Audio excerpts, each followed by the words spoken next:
to the year 2024, what would you say your go-to breakfast sandwich spot was? For 80% of Canadians, and I bet for most of you in this room, the answer is Tim Hortons. Subsequently, and perhaps by sheer coincidence, in 2024, one single advertisement also dominated airtime as the most viewed ad of 2024. Tim Hortons' breakfast sandwich. Coincidence? Well, an analysis of the mere exposure effect may reveal the answer to this question.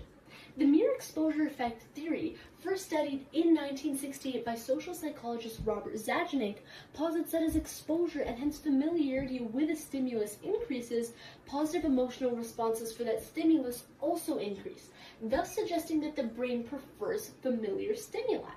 But why does the brain crave familiar stimuli? This question is rooted in the basis of the mere exposure effect theory and can be addressed from a biological and cognitive perspective. Biologically, our early ancestors evolved to equate anything that was new and unknown with danger as a safety mechanism.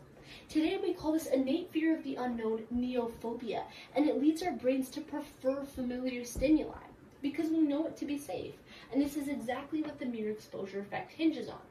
Cognitively, cognitive load theory posits that humans have a limited working memory capacity, and hence we prefer familiar stimuli because it requires less intrinsic and germane cognitive load to process. Now, this is a bit of a personal connection here. To test the findings of the mere exposure effect, myself and a group of psychologists, psychiatrists, and data analysts developed the following hypothesis to base our very own experiment on. Our hypothesis was, if exposure to a stimulus is increased, then comfortability with that stimulus will also increase. Our experiment took place at a local secondary school, Harold M. Brathwaite, and throughout the week of June 1st, from 11:30 a.m. until 11:40 a.m. We used stratified opportunity sampling to attain a sample size of 8 high school teachers and chose opportunity sampling, namely because of its efficiency. We then also chose stratified sampling to ensure that our sample size was representative of all high school teachers. So we chose the strata of male and female, selecting 4 participants from each strata. As per an independent samples design, we randomly allocated 2 male and 2 female participants into the control group, and then 2 male and 2 female participants into the experimental group. Both groups viewed a slideshow containing 15 images of 5 unique faces. Each slide had one center-aligned face on it with the same navy blue background. Each face was shown for a total of 1 second. However, in the control group, each face was repeated 3 times, and in the experimental group, one face, face 2, was repeated 7 times, while the rest of the 4 faces were each shown twice. Hence, the independent variable was the frequency of exposure of face 2, and the dependent variable was which face each participant felt most comfortable with. Now, to put everything into perspective a little bit, let's imagine you were a participant in our experiment. Before the study began, a consent form would be presented to participants. Then the experiment with a total runtime of 2 minutes would begin. Afterwards, participants would be asked the post-experimental question, which face did you feel most comfortable with, and order the faces in order from most to least comfortable. This allowed us to determine whether participants were answering the questions according to our manipulation of face 2's frequency, and therefore whether our findings were consistent with the mere exposure effect. Participants then partook in an audio recorded interview for us to gain a better understanding into what factors were influencing the responses. And finally, we upheld our ethical obligations by debriefing participants and revealing which group, experimental or control they were in, and what the experiment's purpose was, which was to test the near exposure effect. Now, I'm sure you're all looking forward to actually learning about the experimental findings, so I'll pass it over to Sarina, a Canadian award-winning data analyst. Thank you so much, Saara, for introducing me. Now, to begin, our quantitative data, participants were asked to rank 5 AI-generated criminal faces from 1 to 5 based on which face they felt the most comfortable with. A ranking of 1 represented the face they felt the most comfortable with, while 5 represented the least comfortable. The experiment included 2 conditions, a control group and an experimental group. In the control group, all 5 faces were presented equally. In the experimental group, face number 2 was shown 3 times more frequently than the other faces. Based on the mere exposure effect, we predicted that face number 2 would be the most comfortable face because participants had greatest exposure to it. Essentially, we were testing whether seeing something more often makes it better, although we didn't expect anyone to start rating a suspicious AI face as their new best friend. However, the results did not support this prediction. Looking at the control group, the rankings were inconsistent between participants. Participant A ranked face number 4 as the most comfortable, while participant B and C both ranked face number 1 as the most comfortable, and participant D instead ranked face number 5 as the most comfortable. This shows that when all faces had equal exposure, participants did not naturally agree on one preferred face. The experimental group showed a similar pattern. Although face number 2 was presented more frequently, it was not consistently ranked as the most comfortable face. Only participant F ranked face number 2 as their top choice. In contrast, participant G actually ranked face number 2 as their least comfortable face. So face number 2 got the spotlight, but unfortunately it didn't get the popularity boost that we expected. The observable behavioral difference between the groups was therefore minimal. The experimental group did not show a stronger preference toward face number 2 compared to the control group. When comparing the average comfort rankings, face number 2 also did not stand out as the preferred face in the experimental condition. This suggests that increasing exposure alone was not enough to change participants' comfort level toward these faces. However, our experiment appears to contradict the mere exposure effect because the increased exposure to face number 2 did not create a stronger preference. One possible explanation is that the faces were presented as criminal faces, which may have created strong first impressions. Participants may have judged the faces based on appearance, perceived threat, or stereotypes rather than familiarity. In this case, initial bias may have been stronger than the effect of repeated exposure. This suggests that familiarity is not the only factor influencing comfort and preference. Other cognitive processes, such as assumptions, existing biases, may influence our judgments. There were also several possible sources of bias that may have affected our results. First, researcher bias could have influenced the experiment as researchers expected the mere exposure effect to occur. There may have been an unconscious influence when creating the procedure, explaining instructions, or even interpreting the results. A related issue is confirmation bias, where researchers may focus more on information that supports their hypothesis and overlook evidence that contradicts it. Since our results did not support the prediction, it was important to consider alternative explanations rather than only expecting exposure to create preference. Another limitation was sampling bias. Our participants came from a limited sample rather than being randomly selected from a larger population. Because of this, the findings may not represent how different age groups, cultures, or backgrounds would respond to repeated exposure. Finally, social desirability bias may have affected participants' responses. Since participants knew they were judging faces connected to crime, they may have altered their rankings to appear fair, unbiased, or socially acceptable, rather than giving their true immediate reactions. Overall, our quantitative results did not demonstrate the mere exposure effect, while our qualitative results suggest that familiarity can influence comfort in everyday experiences. This difference shows that human preferences are complex and can be affected by familiarity, expectations, but moreover, individual biases. Next, I'd like to present Nimah, our leading psychologist who took our experiment into the depths of a qualitative analysis to explain and understand the behavior behind this. Thank you, Sarina. To understand the why, we interviewed the participants. When we asked participants to explain their choices, almost nobody mentioned frequency, even if they were aware of it during the experiment. Instead, 62.5% of participants focused on facial features to determine their comfort level. They instinctively zeroed in on details like the eyes, the hair, and the presence or absence of tattoos or makeup.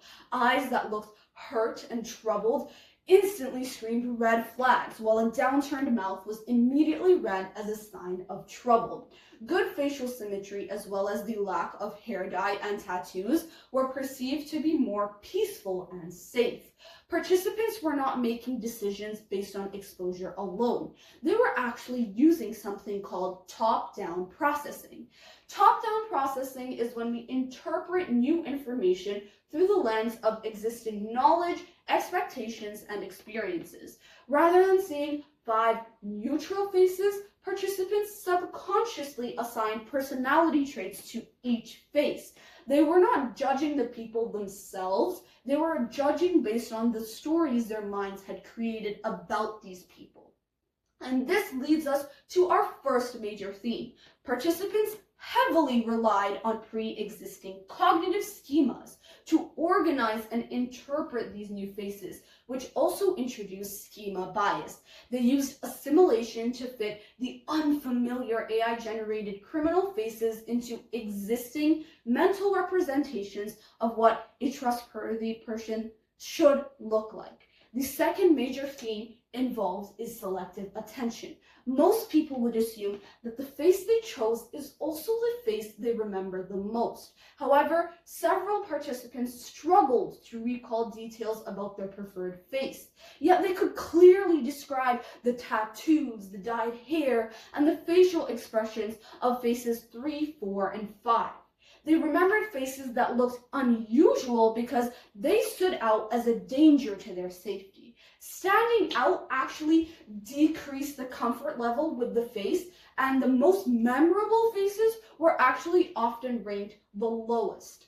The third theme that emerged during these interviews is the difference of defining familiarity. We define familiarity as visually seeing something repeatedly. However, a participant says in an interview, "I don't think it's a factor of the number of times that I've seen them. But if in the times that I've seen them, it has given me more perspective on the kind of character they have, then yes." Participants valued social familiarity and cared more about perceived character than actual visual repetition. 37.5% of participants picked faces due to personal experiences, revealing the psychological concept of cognitive bias. For example, participant G chose face 3 based on a preference for blonde hair, while another participant chose face 2 because it resembled Kristen Stewart, who played Bella Swan in Twilight. Participant A preferred face 5 because it shared similar physical characteristics of black hair with themselves. So, what does all of this tell us? At first, our data seems to contradict the mere exposure effect. But if you look a little bit deeper, it reveals that when other cognitive factors like selective attention, personal experiences, schemas, when they all compete, the mere exposure effect may not be the strongest influence on decision making. And now, let's welcome Arshdeep, a renowned psychologist who has recently dipped her toes in journalism as well. How do interview responses, the why, explain our mini-lab results, the what? While some participants reported increased comfort with repeated exposure, others showed no change or emphasized that exposure alone was not enough to influence their perceptions. This variation helps explain why our lab results were inconsistent rather than strongly supporting the theory. Now, using the visual, we can see that 60% of participants said that increased exposure leads to comfort over time, while 40% stated that exposure does not affect their comfortability with the individual over time, thus giving visual to the inconsistencies and why it does not specifically support the mere exposure effect. Now, why do participants not fully show the mere exposure effect? From the interviews, a key reason that our experiment diverted from the expected outcome, like my arrow in the archery championship, wait for the laugh track, is that exposure was not the main factor influencing perception. Instead, behavior is influenced by multiple interacting factors such as trust, personality, shared experiences, and emotional support. For example, one participant explained that they only changed their opinion of someone after doing a group project with them, not just from seeing them repeatedly. Another participant emphasized that trust depends on actions and reliability, not familiarity. So, for example, if your friend were to push you off a cliff, that's an action that performed, which will result in them losing your trust, or you losing their trust. Laugh track. But if a stranger that you saw did the same thing, you're not really losing trust in them because you don't really know them. Now, this suggests that direct interaction and behavior matters more than simple exposure, which weakens the expected effect on our mini-lab. Rather than a simple cause and effect relationship, our results suggest a multi-causal explanation for social perception and coping. So instead of exposure directly increasing liking, participants were influenced by deeper factors like personality, shared experiences, and emotional behavior. Now, how does this connect to mental health and coping? The interviews also showed that familiarity does play a role in coping and emotional well-being, but not in a simple way. Some participants said that familiar people and environments make them feel calmer and safer, especially during stress or anxiety. For example, one response described familiarity as creating stability and predictability, which explains why exposure can reduce stress in certain situations. However, another participant explained that familiar people are not always helpful if they are not supportive or understanding. This shows that for mental health, emotional support matters more than familiarity alone. So, familiarity may reduce stress, but it's not guaranteed emotional comfort or support. Now, overall, some participants showed a positive link between familiarity and comfort, while others showed a weak to no link between exposure and perception change. One thing in common, though, is that all participants emphasize additional factors like trust, personality, and/or behavior. This spread in responses explains why our mini-lab results did not strongly align with the mere exposure effect, as the relationship is not consistent across individuals. And now, to world-renowned psychiatrist Thabitha Jagadish. Thank you, Arshdeep. I'll now be transitioning to our mental health connection. So for this, we examined how cognitive schemas and familiarity influence behavior during social interactions and periods of emotional stress. According to the mere exposure effect, participants should have preferred the face they saw most often. Unfortunately for us, our participants apparently had standards. Participants did not consistently choose the face they had been exposed to most frequently. Instead, many selected faces based on physical characteristics they found more relatable, trustworthy, or appealing. This suggests that pre-existing cognitive schemas had a stronger influence on participants' decisions than the brief exposure they received during the experiment. Our interview findings supported this idea. When asked who they seek out during periods of stress, participants reported turning to close friends or family members because they felt comfortable with them and trusted them. Participants also explained that familiar people, places, and routines helped them feel calmer by providing stability and predictability during times of anxiety or emotional difficulty. However, they emphasized that familiarity alone was not enough. Qualities such as empathy, understanding, and emotional support were often more important than simply knowing someone for a long time. Together, these findings suggest that while familiarity can influence feelings of comfort and connection, it does not automatically determine behavior.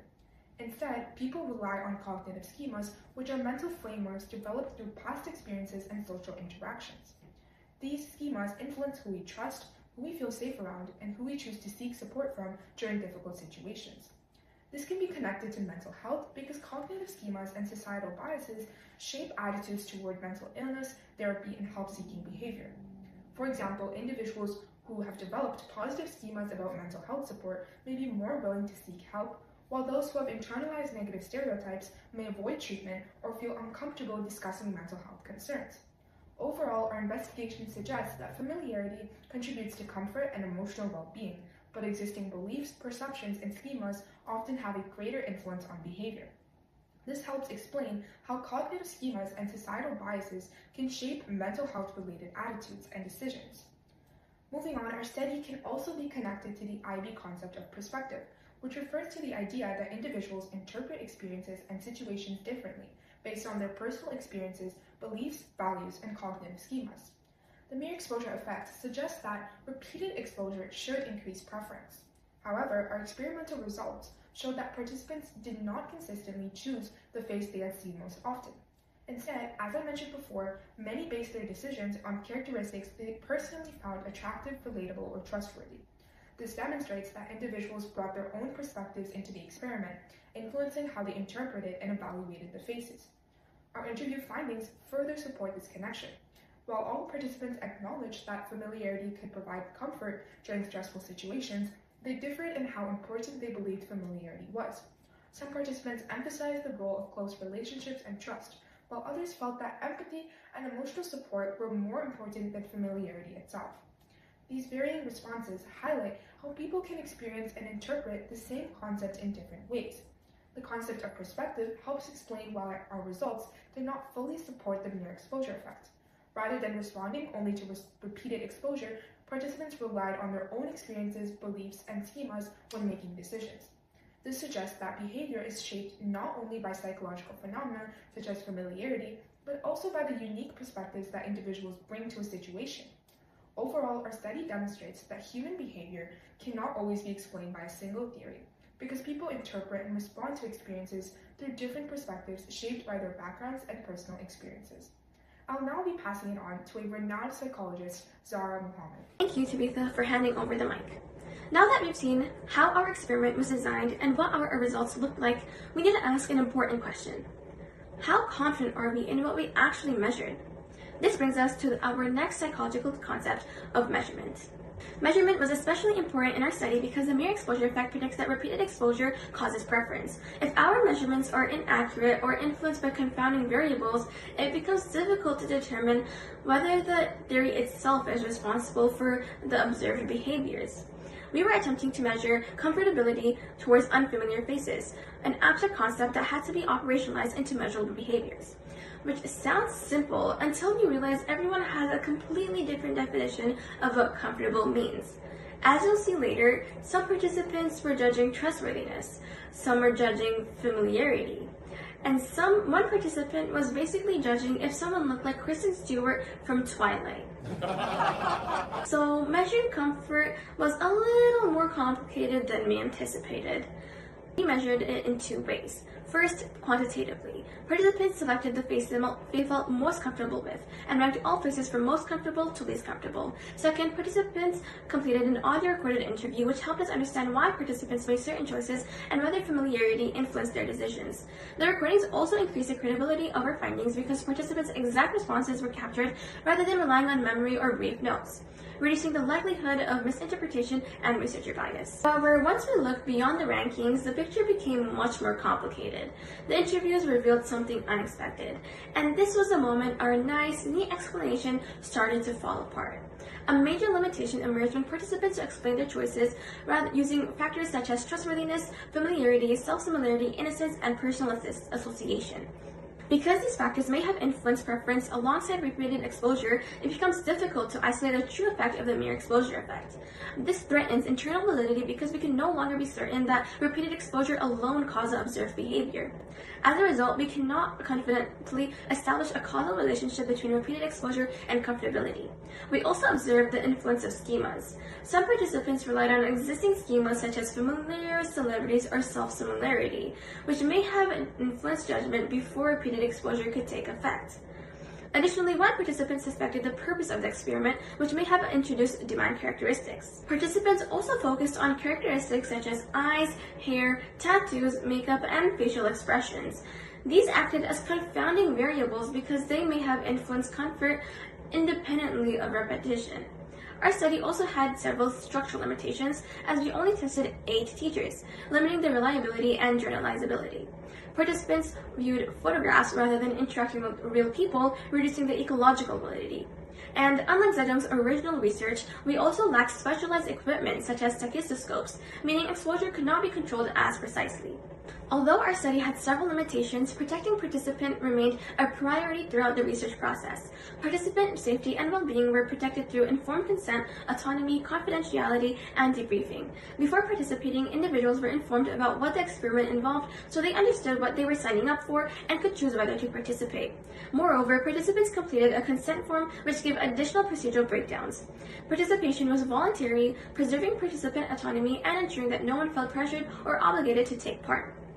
Responses remained confidential, recordings were used only for research purposes, and they will be deleted after project completion. Maintaining confidentiality helped participants feel comfortable providing honest responses. Participants were fully debriefed about the purpose of the study, why certain faces had been repeated, the mere exposure effect, and what we are attempting to measure. This helped prevent misunderstandings and ensured that participants left the study with a full understanding of the research process.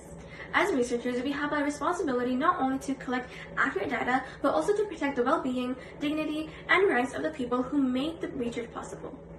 Overall, our findings provided partial support for the mere exposure effect. Familiarity appeared to influence comfort and preference, but the interviews revealed that participants were also influenced by schemas, personal experiences, and facial characteristics. Ultimately, our findings suggest that familiarity matters, but it is only one piece of a larger psychological puzzle. What began as a study of familiarity became a reminder that people rarely make a decision for just one reason. And perhaps that's what makes human behavior so fascinating to study.